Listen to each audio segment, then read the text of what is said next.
aqui em Mateus capítulo 5, onde você está, ele diz o seguinte, versículo 17: não pensem que vim abolir a Torá. Eu não vim abolir a Torá. Eu não vim rasgar a Torá, não vim jogar fora a lei de Moisés. Eu não vim substituir a lei de Moisés e dos profetas. Eu não vim fazer isso. Pelo contrário, eu vim para cumprir. Eu vim para dar concreção. Só faltou Jesus dizer, e eu acredito que ele poderia ter dito, porque até hoje a lei de Moisés nunca foi cumprida em Israel. Eu vim para cumprir. Eu vim para mostrar para vocês o que é viver de acordo com a Constituição ética. E eu quero dizer para vocês, disse Jesus, capítulo 5, versículo 20. E eu quero dizer para vocês que se a justiça de vocês não for muito superior à justiça dos fariseus, a justiça desse pessoal que acha que cumpre a lei, se a justiça de vocês não for muito superior, vocês não vão participar do reino dos céus.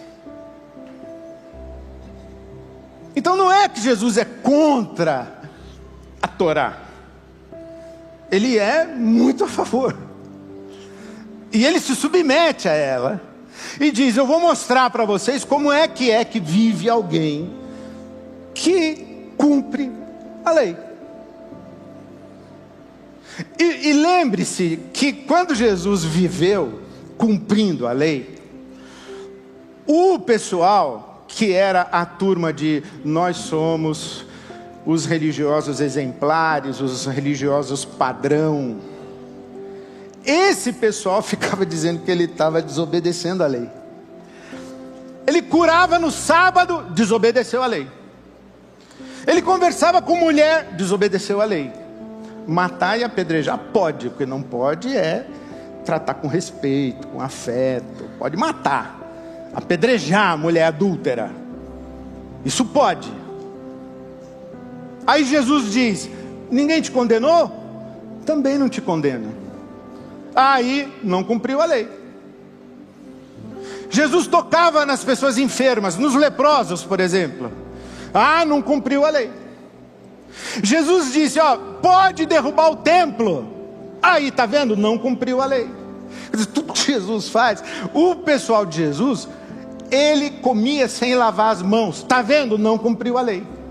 O pessoal de Jesus não jejuava. Tá vendo? Não cumpriu a lei. Quer dizer, tudo que Jesus fazia, a turma, que era esse pessoal chamado de fariseus, acusava de Jesus de não cumprir a lei. Mas na visão de Jesus era exatamente deixando de cumpri-la a ótica dos fariseus que ele exatamente a cumpria. Complexo, né? Interessante. Isso vira de ponta cabeça os nossos códigos éticos, morais, religiosos, de espiritualidade, de classificação de pessoas. Jesus faz isso. Por isso que Jesus é perigoso. Quem não é perigoso é fariseu. Fariseu não é perigoso. Porque o fariseu, ele se comporta de um jeito que todo mundo espera que ele se comporte. Ele não mata ninguém até matar. Ele jejua até negar um pedaço de pão a um pobre.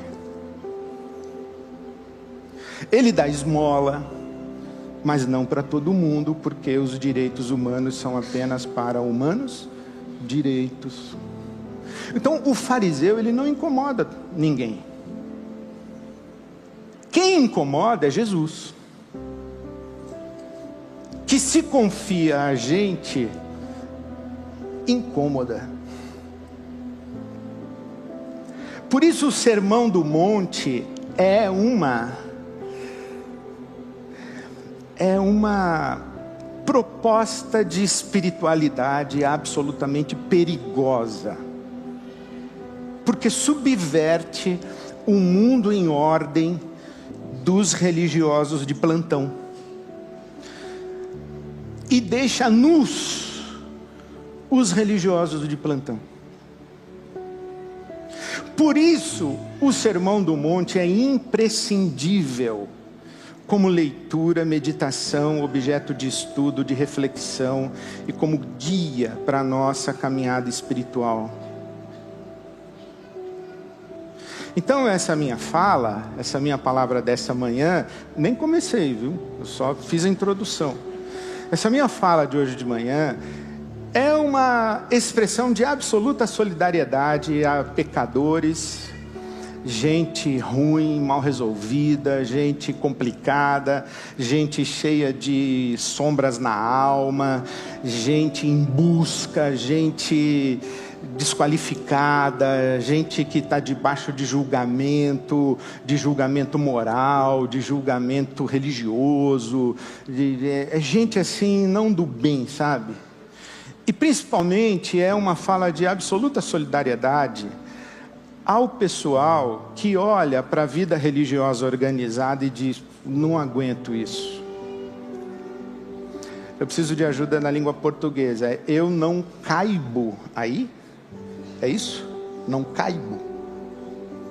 É isso. Eu não caibo. Tá certo? Meu mestre. Eu não caibo aí. Esse pessoal é muito arrumado.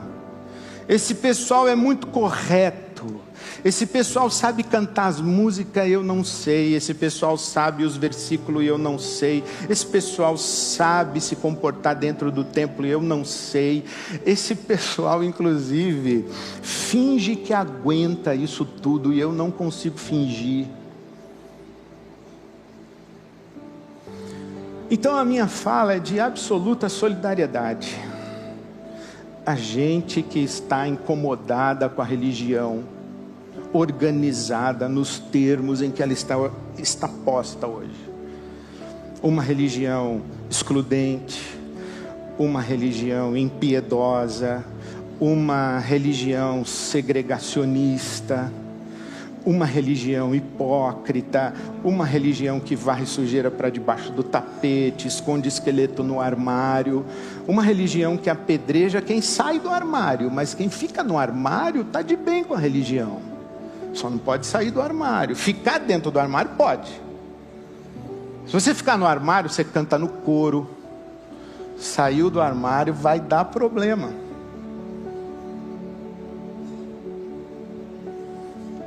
Então é o Sermão do Monte, é Jesus. Então vamos a Jesus? Agora eu vou acelerar, tá bom? Para ir fechar. Quero dizer 4 características da espiritualidade de Jesus, a espiritualidade perigosa. 4.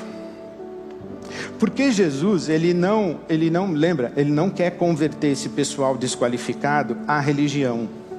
Ele oferece uma coisa completamente nova. Inclusive ele disse: olha, vinho novo precisa de odres novos. Então, se o farisaísmo da sua época é o odre velho, o Sermão do Monte é o vinho novo.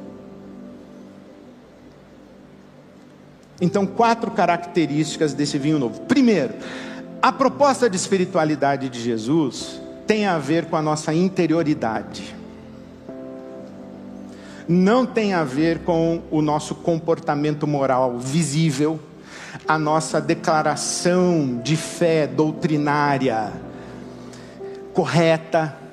Não tem a ver com a beleza e o impressionante do nosso ritualismo religioso. Não tem nada a ver com isso. Jesus diz: olha, eu não quero saber qual que é a sua confissão doutrinária, qual que é a sua cartilha de catequese. Eu não quero saber o que você acredita ou deixa de acreditar. Eu não quero saber quais são as suas doutrinas. Eu não quero saber como é que é a sua liturgia, o seu rito, como é o seu culto. Não quero saber isso. E também não quero ficar aí que você fica me dizendo que não mata, não rouba, não adultera, não nada. Por quê? Porque isso não me impressiona, porque eu olho o que está dentro de você e que ninguém vê, mas eu vejo.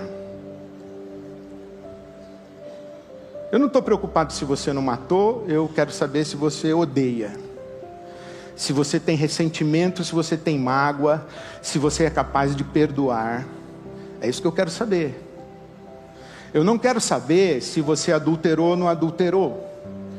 Eu quero saber se você é consumido pela cobiça, pela luxúria, se a sua mente é suja, se você objetifica na sua cabecinha o corpo humano, se você usa pessoas, se você manipula afetos. É isso que eu quero saber. Eu não quero saber quanto você traz de oferta na igreja, isso não me impressiona. O que eu quero saber é se você tem inimizade com alguém que você não pediu perdão, ou alguém que você deveria perdoar e você se recusa a perdoar. É isso que eu quero saber. A sua oferta para mim vale 0. Eu quero saber o seu coração, eu quero saber os seus valores, as suas motivações, eu quero saber o que está aí dentro de você, se tudo isso aí tem coerência com a sua doutrina, o seu rito e a sua soberba moral comportamentalista. Isso faz com que todo mundo esteja sob júdice. E o apóstolo Paulo diz isso claramente. Ele diz assim: olha, a mim pouco se me dá de ser julgado por vocês. Estou nem aí para o que vocês postam no meu Instagram. O que me importa mesmo é a minha consciência diante de Deus. Porque Deus é o único que conhece quem eu verdadeiramente sou. Né? Sem máscara nenhuma. E na minha consciência eu estou em paz. Mas aí o Paulo vai mais longe. O apóstolo Paulo diz assim: mas nem o fato de eu estar em paz com a minha consciência me faz acreditar que eu sou um justo. Porque quem me julga é Deus, e os critérios de julgamento de Deus atravessam o meu auto-engano, a minha conveniência, atravessam a minha tendência de dar razão a mim e reagir mal a todo mundo que me critica e me questiona e que me oferece um contraditório. Então, a maneira como Deus me trata me atravessa, e é Ele o único que pode dizer se eu sou justo ou se eu não sou justo. E enquanto Deus não pronuncia se eu sou justo ou se eu não sou justo, eu estou sob júdice. Mesmo que a minha consciência diga que eu sou justo, e mesmo que você acredite que eu seja justo, eu não descanso nisso. Porque da mesma forma que pouco se me dá quando eu sou apedrejado por você, também eu não durmo no barulho do seu aplauso, e eu não durmo na conversa doce dos seus elogios. Porque a espiritualidade de Jesus, ela vai lá no fundo da minha alma. E aí é uma outra conversa completamente diferente. A segunda palavra que eu digo é que, muito embora a proposta de espiritualidade de Jesus, o vinho novo do Evangelho, tenha a ver com a nossa interioridade e aquilo que é invisível aos olhos humanos, ela não é abstrata, ela não é uma espiritualidade de foro íntimo. Ela não é uma coisa de eu estou em paz diante de Deus. Porque o caminho espiritual de Jesus é prático, é concreto, é objetivo, é claro, é límpido. Por isso é que Jesus diz no capítulo 7 aqui do Sermão do Monte: nem todo aquele que me diz Senhor, Senhor entrará no reino dos céus, mas aquele que faz a vontade do meu Pai. E tem muita gente que diz assim: é muito difícil saber a vontade de Deus, eu estou pedindo a vontade de Deus, eu estou buscando a vontade de Deus. Cara, abre a Bíblia e lê o Sermão do Monte, a vontade de Deus está lá. Lê os Evangelhos. Por exemplo, tratar bem pessoa bem vestida e tratar mal pessoa mal vestida não é da vontade de Deus. Simples, né? Furar fila não é da vontade de Deus, pessoal. Xingar os outros no trânsito, mostrar o dedo do meio, não é da vontade de Deus. Você quer saber a vontade de Deus o quê? Se você casa com a loirinha ou com a moreninha? Deus está nem aí se você vai casar com a loirinha ou com a moreninha. Inclusive você fica perguntando para ele com quem você vai casar, ele vai dizer: não sei, cara, quem vai casar é você, resolve aí. Você só não pode bater, né? É que essa semana foi demais, né, pessoal? É assim de um negócio absurdo, Você não pode transformar a vítima em réu. Você não pode. Você não pode. Ai, meu Deus, Deus que me perdoe, Jesus amado. Você não pode lavar a honra matando o filho. Entende isso? Então, a vontade de Deus é ética. A vontade de Deus é simples. Tem alguém com fome? Dá comida. Não pergunta se é bandido, se é trabalhador. Aí vem o pastor lá e diz que Bolsa Família incentiva preguiça. Não, Bolsa Família mata a fome, gente. Se tem preguiçoso no meio de quem recebe Bolsa Família, problema deles. Eu não estou preocupado com preguiçoso que recebe Bolsa Família. Eu estou preocupado com criança que não tem o que comer. Então, repartir o pão é da vontade de Deus. Repartir pão é da vontade de Deus. É simples assim. A vontade de Deus não tem a ver com as suas decisões na vida. Se você compra ou vende, casa ou descasa, termina o relacionamento ou não termina. A vontade de Deus tem a ver com a prática concreta da justiça. É isso que tem a ver. Então a espiritualidade de Jesus é prática. Bateu de novo depois que apanhou, já não é a vontade de Deus. A vontade de Deus é perdoar 70 vezes 7. Essa é a vontade de Deus, mas é difícil, né? Mas essa é a vontade de Deus, é prático.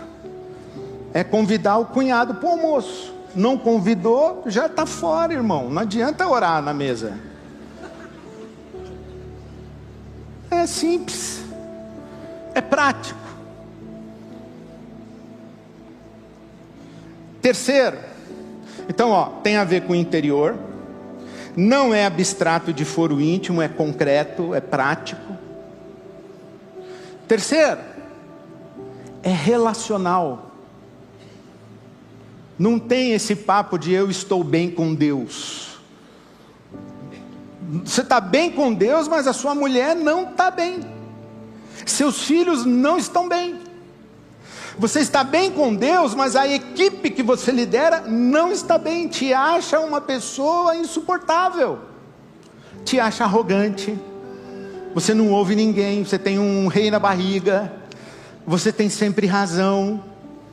Mas você está em paz com Deus. Aí vem Jesus e diz o seguinte: olha, vocês precisam ser perfeitos, a justiça de vocês precisa ser muito maior do que a justiça dos fariseus que estão bem com Deus. Vocês têm que amar não apenas o pessoal amável, vocês têm que amar o inimigo. Por quê? Porque a espiritualidade do reino de Deus, ela é relacional, comunitária, ela é coletiva, não é eu e Deus.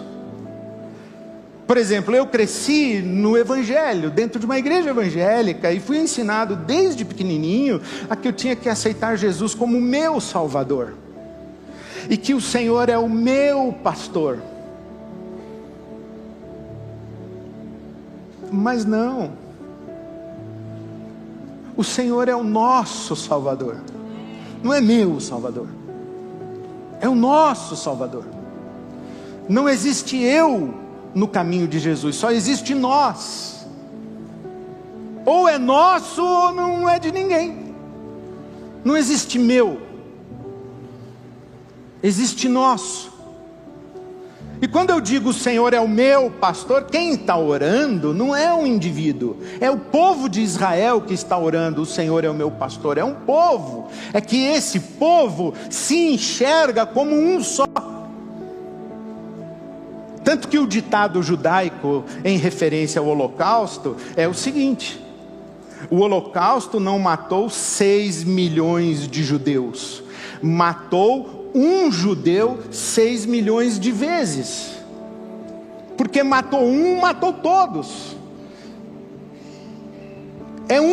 É unidade, mas a unidade é coletiva, a unidade é plural. Deus é Pai, Filho e Espírito Santo, mas Ele, embora sendo 3, é um, assim também nós.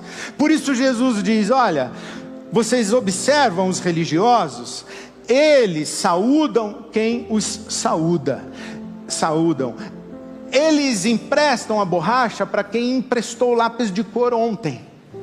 Vocês não podem ser assim, vocês têm que amar os bons e os maus, os justos e os injustos, os amigos e os inimigos, porque assim é Deus.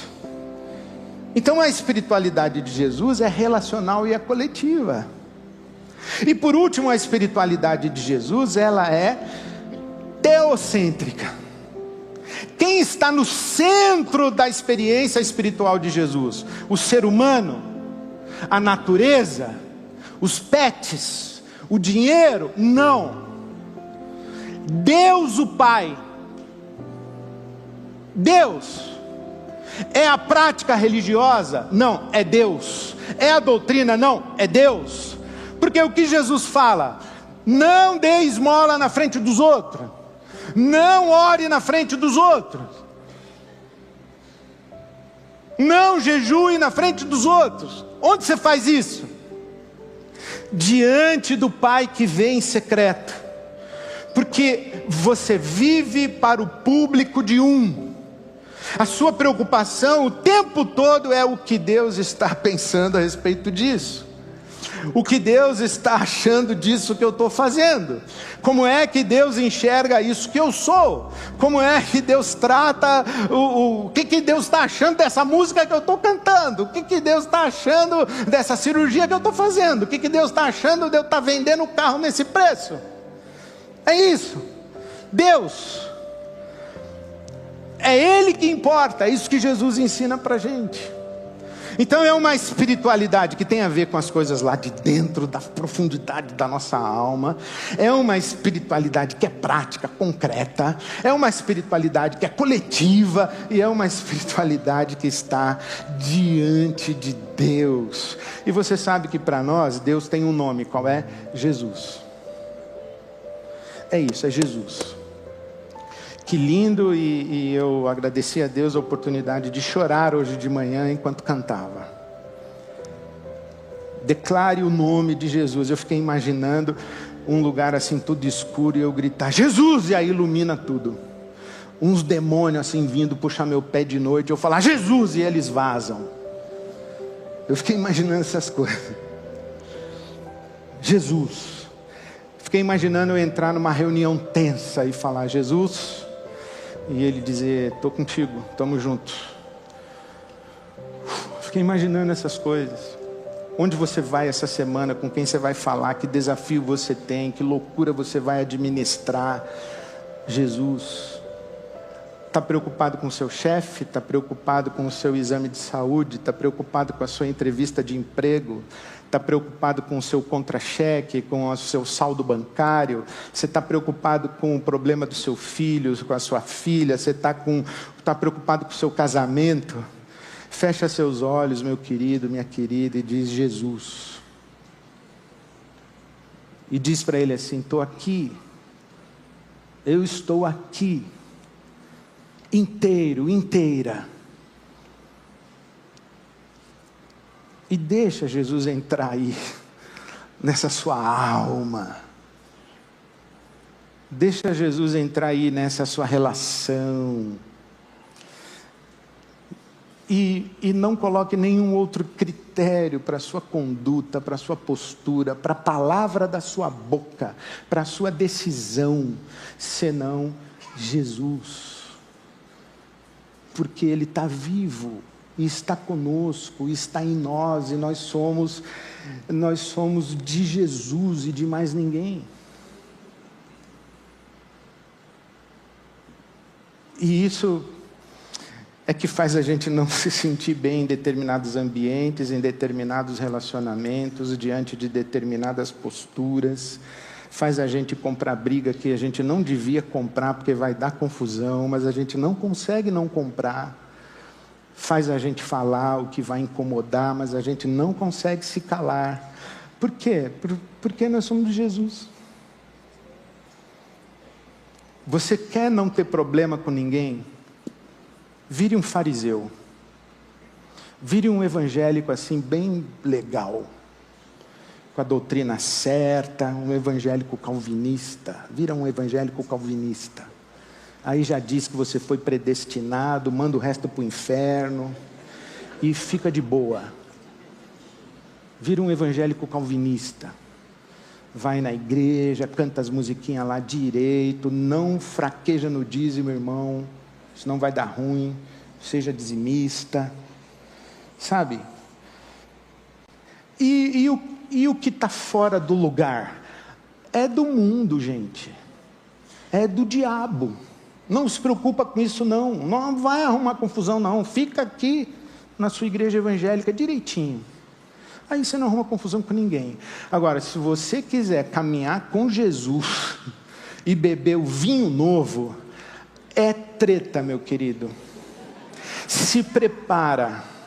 Vai doer, você vai sofrer, você vai dormir mal, você vai fazer coisa que você não queria fazer, vai deixar de fazer coisa que você morre de vontade de fazer, mas você vai estar ali naquela intensidade com Jesus, sabe? E isso vai ser maravilhoso na sua vida. Tenho absoluta certeza, é vinho novo do Evangelho de Jesus na sua vida. Outro dia eu vi a história, vou fechar. Cadê a Marcena? Pode vir, rainha.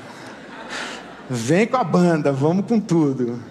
Vamos ficar em pé? Vou fechar com a minha história, a última. Eu vi essa história de que estava tendo um culto, né?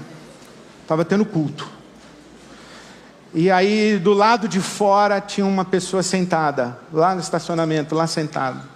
E aqui, mó louvorzão, tal, e o pessoal na vibe do fervor, né? Naquele fervo do louvor.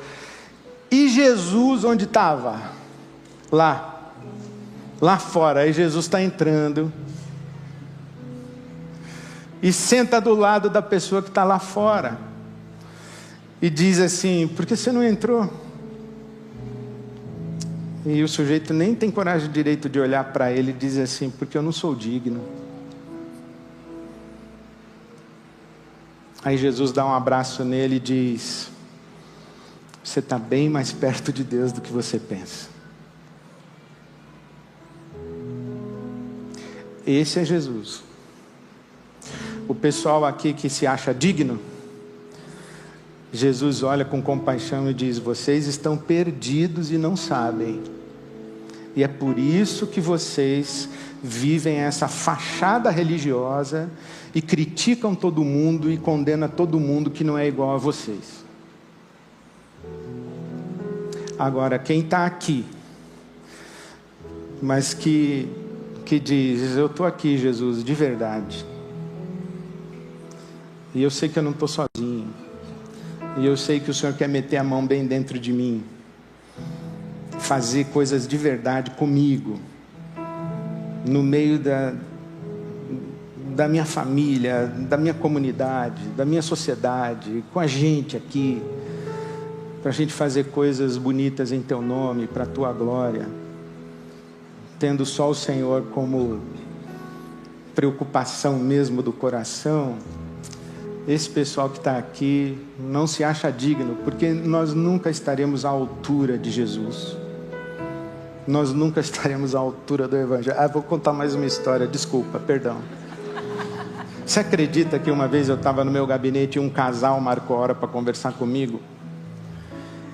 E aí quando eles entraram, o marido disse assim: pastor, ela que quis vir, não fui eu. Eu falei, o cara já tirou o corpo fora. Eu falei, pois não. Ela disse assim: pastor, é o seguinte, eu queria saber se o senhor vive tudo que prega. Eu falei, claro que não, irmã, você está louca? Claro que não. Eu estou do lado da turma aqui do não sou digno, não estou do lado de lá. Então, meu querido, minha querida, venha para o lado de cá. É aqui que a graça é abundante na sua vida. É aqui que Jesus faz e acontece em você, com você, por você, através de você, e te abençoa, e você abençoa, e louvado seja Deus, amém. Jesus, toda a honra e toda a glória, amém, amém.